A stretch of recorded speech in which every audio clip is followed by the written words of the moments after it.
Windows updates can sometimes cause issues with your HyperX keyboard due to driver incompatibilities or power management settings.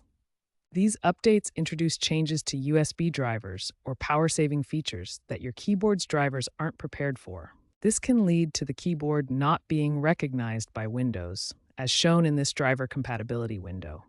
The quickest fix is a driver rollback.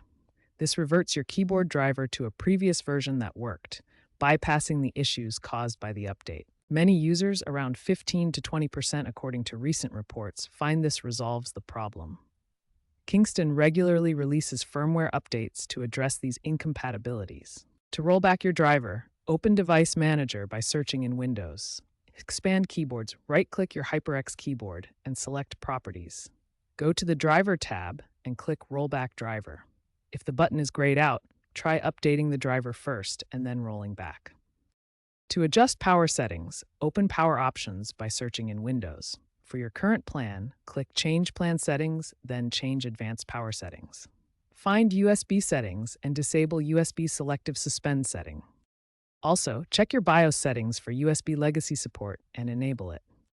Finally, ensure your HyperX keyboard firmware is up to date using HyperX Annuity software.